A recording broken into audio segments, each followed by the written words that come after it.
மாவட்டம் பரமத்தியில் உள்ள பிஜேபி கல்வி நிறுவனங்கள் பிஜேபி கலை அறிவியல் கல்லூரியின் 30ஆம் ஆண்டு நிறைவு விழா தன்னாட்சி அங்கீகாரம் அறிவிப்பை பிஜேபி கல்வி நிறுவனங்களின் முதல்வர் டாக்டர் பழனி பெரியசாமி வெளியிட்டார். தொடர்ந்து செய்தியாளர்களிடம் பேசிய அவர், இந்த பிஜேபி கல்லூரி கிட்டத்தட்ட உலகெங்கும் 3000க்கும் மேற்பட்ட மாணவர்கள் நமது பிஜேபி ஹோட்டல் மேனேஜ்மெண்ட் பிரிவுகளில் பயின்று உலகமெங்கும் பணிபுரிந்து வருகின்றனர். மேலும் பெரியார் பல்கலைக்கழக அளவில் வருடந்தோறும் பல்வேறு பிரிவுகளில் தங்கப் பதக்கங்களையும் சிறப்பிடங்களையும் பெற்று வருகிறது என தெரிவித்தார்.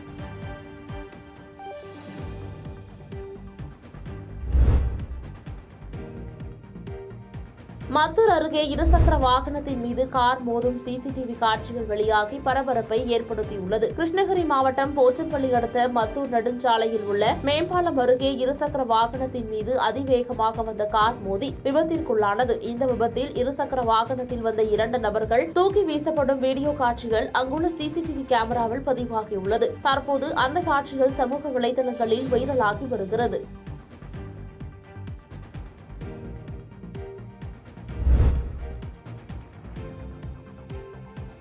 மாவட்ட காவல்துறையின் சார்பில் விழிப்புணர்வு பேரணி மற்றும் விழிப்புணர்வு முகாம் நடைபெற்றது. தேனி மாவட்டம் பெரியகுளத்தில் தேனி மாவட்ட காவல்துறையின் சமூக நீதி மனித உரிமைகள் பிரிவின் சார்பாக ஒன்றிணைவோம் சமத்துவம் காண்போம் என்ற விழிப்புணர்வு பேரணி மற்றும் முகாம் நடைபெற்றது. பெரியகுளம் தென்கரையில் உள்ள தனியார் மகளிர் கல்லூரி மாணவிகள் கல்லூரி வளாகத்தில் துவங்கிய இந்த பேரணியில் பங்கேற்ற மாணவிகள் சமத்துவத்தையும் சமூக நீதியை வலியுறுத்தும் வகையில் விழிப்புணர்வு பலகைகளை ஏந்தியவாறு பேரணியாக சென்றனர். இதனை தேனி மாவட்ட ஆட்சியர் விஜீவனா மற்றும் தேனி மாவட்ட காவல்துறை கண்காணிப்பாளர் சிவபிரசாத் ஆகியோர் கொடியசைத்து துவக்கி வைத்து பங்கேற்றனர். தேனி மாவட்ட காவல்துறையின் சார்பாக நடைபெற்ற இந்த நிகழ்ச்சியில் 200க்கும் மேற்பட்டோர் பங்கேற்றனர்.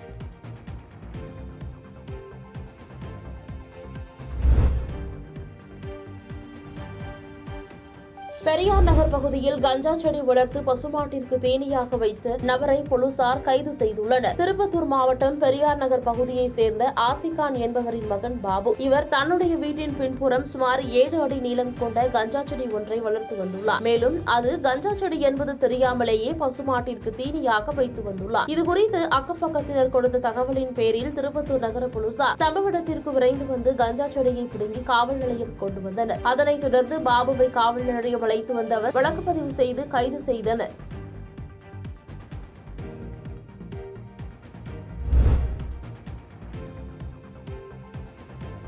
உலக கண்ணீர் அழுத்த நோய் விழிப்புணர்வு வாரத்தை ஒட்டி நாகர்கோயிலில் மனித சங்கிலி நடைபெற்றது. கன்னியாகுமரி மாவட்டம் நாகர்கோயில் அகர்வால் கண் மருத்துவமனை சார்பில் உலக கண்ணீர் அழுத்த நோய் விழிப்புணர்வு வாரம் கடைபிடிக்கப்பட்டு வருகிறது. இதனை ஒட்டி மருத்துவமனை முன்பு குளுக்கோமா கண் நோய் குறித்த விழிப்புணர்வு மனித சங்கிலி நடைபெற்றது. இதில் கண் நோய் குறித்த விழிப்புணர்வு வாசகங்கள் அடங்கிய பதாகைகளை ஏந்தி ஏராளமான மாணவ மாணவிகள் சாலையோரம் அணிவகுத்து நின்றனர். இந்நிகழ்ச்சியை நாகர்கோயில் மாநகராட்சி மேயர் மகேஷ் துவக்கி வைத்து தொடர்ந்து செய்தியாளர்களை சந்தித்து பேசினார். அப்போது கண்ணீர் அழுத்தம் நோய் என்பது ஒரு வகையில் பார்வை திருடன் என்று கூறப்படுகிறது. இந்த நோய் வராமல் இருக்க ஒவ்வொருவரும் அடிக்கடி கண் பரிசோதனைகள் செய்ய வேண்டும் என்று கூறினார்.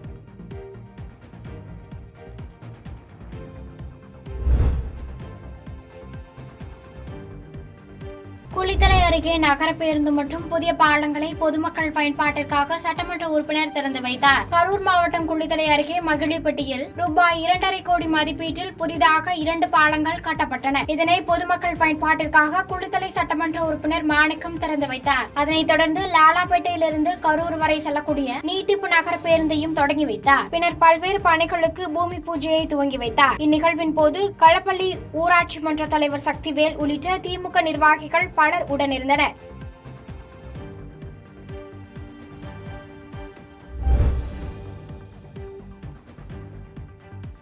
மணப்பாறை அருகே குளக்கரை கருப்பசாமி கோவிலில் படுகளம் சாய்தல் நிகழ்ச்சி நள்ளிரவில் வெகு விமர்சையாக நடைபெற்றது. திருச்சி மாவட்டம் மணப்பாறையை அடுத்த வீரப்பூரில் அருள்மிகு கன்னிமாரம்மன், பொன்னர் சங்கர், தங்காள், பெரிய காண்டியம்மன் உள்ளிட்ட பல்வேறு தெய்வங்களை கொண்ட புகழ்பெற்ற கோவில் உள்ளது. இந்த கோவிலில் ஒவ்வொரு ஆண்டும் மாசி பெருந்திருவிழா நடைபெறுவது வழக்கம். அந்த வகையில் இந்த ஆண்டு மாசி பெருந்திருவிழா வெகு விமர்சையாக நடைபெற்றது. விழாவையொட்டி முக்கிய நிகழ்ச்சிகளில் ஒன்றான அண்ணன்மார் படுகளம் சாய்தல் பின் எழுப்புதல் நிகழ்ச்சி படுகளத்தில் உள்ள குளக்கரை கருப்பசாமி கோவில் கோவிலில் நடைபெற்றது. இந்த நிகழ்ச்சியில் நள்ளிரவில் பலரும் திடீரென மயக்கம் விழவே உடனே அங்கு கோவிலில் தொண்டாற்றும் ஊழியர்கள் மயங்கியவர்களை தூக்கி வந்து ஆலயம் முன்பு வரிசையாக படுக்க வைத்து மஞ்சள் துணியை போர்த்தி வைத்தனர். இதனிடையே நள்ளிரவில் மயங்கிய பக்தர்கள் அதிகாலை வரை சில மணி நேரம் அசைவற்ற நிலையில் கிடந்தது காண்போரை மெய்சிலிர்க்க வைத்தது. மேலும் இந்த விழாவில் திரளான பக்தர்கள் கலந்து கொண்டனர்.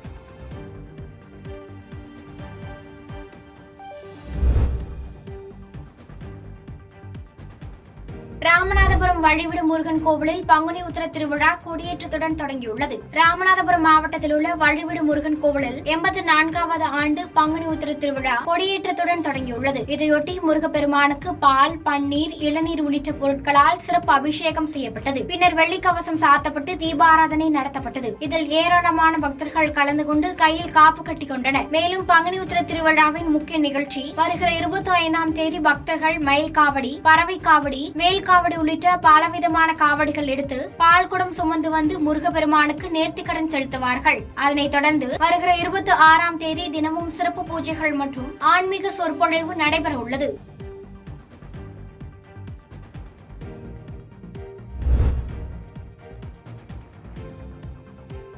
வல்லத்தில் சிப்காட்டில் யூனிதம் தொழிற்சாலையை அந்நிறுவனத்தின் தலைவர் திறந்து வைத்தார். காஞ்சிபுரம் மாவட்டம் ஸ்ரீபெரும்புதூர் அருகே வல்லம் சிப்காட்டில் 150 நபர்களுக்கு வேலைவாய்ப்பு ஏற்படுத்தி தரும் வகையில் யூனிதம் தொழிற்சாலை கட்டப்பட்டுள்ளது. இந்த தொழிற்சாலையை அந்நிறுவனத்தின் தலைவர் நாராயணன் பஷி மற்றும் அதித்ய புஷி ரிப்பன் வெட்டி துவங்கி வைத்தனர். தொடர்ந்து நிகழ்ச்சியில் பேசிய அந்நிறுவனத்தின் தலைவர் நாராயணன் பஷி, சென்னை அருகே வல்லம் சிப்காட்டில் தொழிற்சாலை துவங்கப்பட்டுள்ளது. இதன் மூலம் 150க்கும் மேற்பட்ட தொழிலாளர்கள் பயன்பெறுவார்கள். இந்நிறுவனம் பூனே, பிவாடி உள்ளிட்ட பகுதிகளில் தொடங்கப்பட்டுள்ளது என பெருமிதம் தெரிவித்தார். இந்நிகழ்ச்சியில் மனிதவள மேலாளர் அதிகாரி சுதர்ஷன் மற்றும் விஜயகுமார், பாலமுருகன் உள்ளிட்டோர் உடனிருந்தனர்.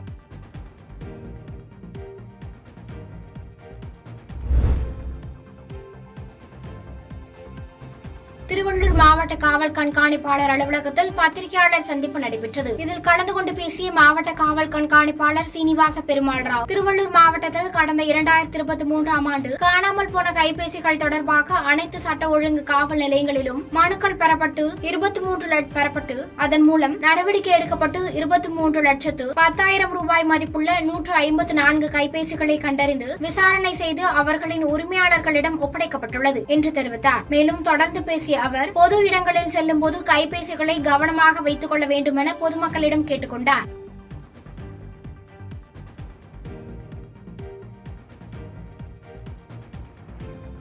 பாதகம் செய்பவரை கண்டால் நாம் பயங்கொள்ளலாகாது பாப்பா, மோதி மிதித்து விடு பாப்பா, அவர் முகத்தில் உமிழ்ந்து விடு பாப்பா.